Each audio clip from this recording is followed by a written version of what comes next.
जय श्री दादाजी। दादाजी के आशीर्वाद से मुझे एक पहले बेटी हुई थी, तो वो करीब 2-2.5 साल की थी। दादाजी उसको खूब प्रेम करते थे, राधा रानी बुलाते थे। और मतलब हमारा भी ऐसा हो गया था कि हम जाते थे, राधा रानी को दिखाते थे, तो दादाजी राधा रानी आ गई, दादाजी बहुत खुश हो जाते थे। एक बार अहमदाबाद में राधा रानी जो मेरी बेटी है, उसका कुछ स्वभाव एकदम बदलने लगा। वो घर के लोगों से और अपनी मम्मी से ख़ास एकदम गलत तरीके से बातचीत करने लगी। उसकी आवाज़ भी एकदम अलग थी और उसका व्यवहार बहुत ही ख़राब हो गया था। 2-3 बार मुझे मेरी पत्नी ने कहा कि ये राधा रानी आजकल बहुत चिड़चिड़ी हो गई है, वो मुझसे ठीक से बात नहीं कर रही है, ढंग से वो उसको कुछ बोलो तो वो मुझे कुछ उल्टा सीधा बोल देती है। मैंने उसको हल्के से लिया कि मैं बोला कि शायद तू बच्ची को दिन भर रहती है घर पे, बच्ची को डांट रही होगी या कुछ कर रही होगी, उसके चक्कर में वो ऐसा कर रही होगी। मैंने उसको बोला उसको डांट मत, कुछ मत कर। तो फिर एक बार फिर उसने बोला कि मैंने तो डांटना बंद कर दिया, फिर भी आज अजीब बोली। फिर 2-3 दिन बाद मेरी मदर ने मुझे बोला कि आज ये बेटी तुम्हारी कुछ बहुत ही गलत तरीके से व्यवहार कर रही थी और चाकू लेके खड़ी हो गई मम्मी के सामने और उसने कहा कि मैं तुझको मार डालूँगी।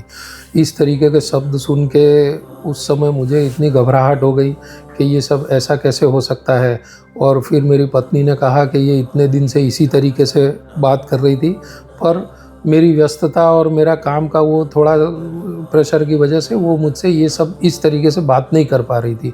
मैंने उससे कहा कि कोई बात नहीं, चिंता मत करो, अपने यहाँ पे मेरे एक मित्र हैं, उनका कुछ इस तरीके से केस हुए थे, तो उन्होंने किसी को दिखाया था तो उससे ठीक हो गया था। तो उसको मैंने फ़ोन किया तो उन्होंने वो जो संबंधित व्यक्ति है उनसे संपर्क करा और मुझे आने को कहा। लेकिन योगानुयोग कुछ ऐसा हुआ कि 2-3 बार 4 बार मतलब रोज़ वो एक टाइम देते थे, पर मैं वहाँ जाता था तो वो नहीं होते थे, या मैं घर से निकलता था तो वो रास्ते से फिर चले जाते थे। एक दिन मैं बहुत टेंशन में आ गया जब उसका व्यवहार बहुत ही ज़्यादा ख़राब हो गया था। तब जब मुझे लगा तो फिर मैंने सोचा कि अब शायद मेरे पास कोई ऑप्शन नहीं है। मैं बहुत ही कम दादाजी, उस समय दादाजी अपने पास फ़ोन रखते थे, तो मैंने कहा कि मैं चलो आज दादाजी को फ़ोन पे बात करता हूँ कि उन्हीं से कुछ राय लेता हूँ कि क्या करूँ। तब अचानक ऊपर मैं पूजा के स्थान में जाके दादाजी को फ़ोन किया, दादाजी को प्रणाम किया। मैं बोला दादाजी मैं अमित टंडन बोल रहा हूँ अहमदाबाद से।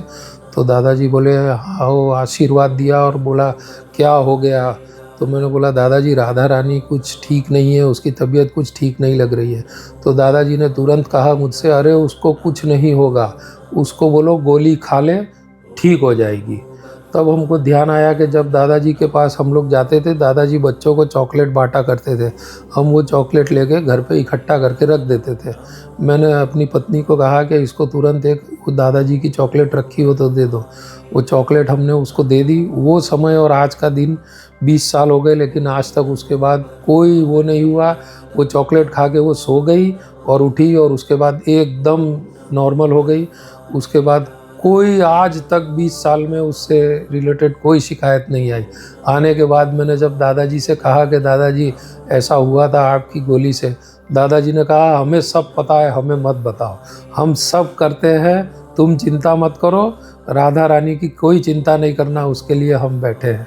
जय श्री दादाजी।